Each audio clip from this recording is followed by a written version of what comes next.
The Development Budget Coordination Committee is eyeing a 6.793 trillion peso national budget for fiscal year 2026. The Department of Budget and Management says this is equivalent to 22% of gross domestic product. It is also a 7.4% jump from the fiscal year 2025 budget of 6.326 trillion pesos. According to Budget Secretary Amena Pangandaman, the 2026 national budget prioritizes human capital development through investments in quality education, healthcare, and workforce upskilling.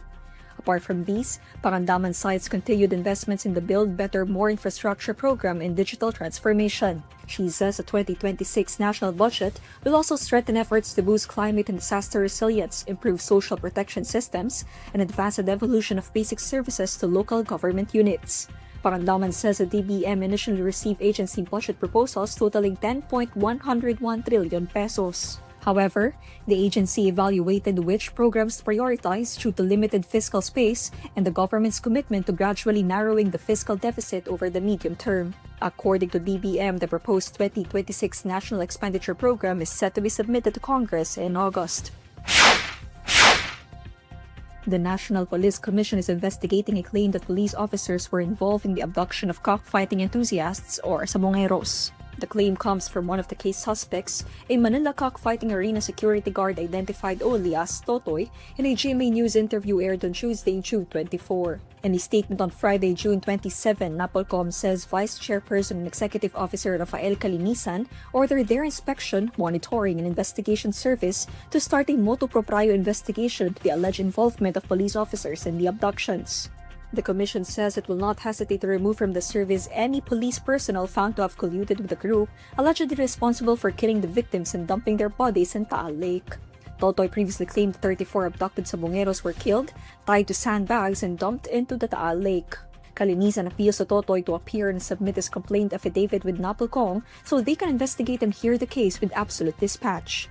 Calinisan cites the need for dispensing swift justice in the missing sabungeros case. For its part, the Philippine National Police says it will not spare anyone in investigating Totoy's claim of law enforcement officers involved in abducting the sabungeros. Justice Secretary Boying Remulla said he intends to meet with Chief Justice Alexander Quezmundo following a claim that the mastermind behind the abductions had influence within the judiciary. According to Remulla, the witness Totoy is credible. Aside from his testimony, Remulla says Totoy possesses documents and video to support his statement.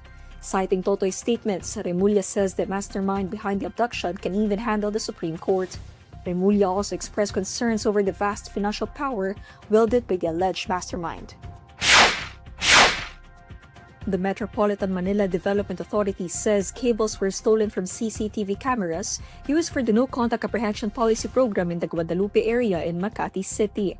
CCTV footage from a nearby bus stop shows that the cables were taken on Friday, June 20.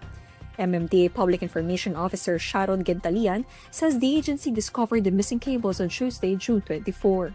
In an interview with reporters on Thursday, June 26, MMDA Chairperson Don Artes says 5 youths seemed to be the ones who took the wires. According to Artes, it appeared that the suspects were going to sell the cables rather than show their anger towards NCAP.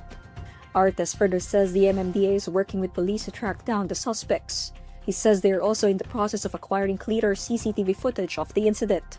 According to Gentalian, the cameras were newly installed but disconnected last week for troubleshooting after the MMDA detected a humming sound.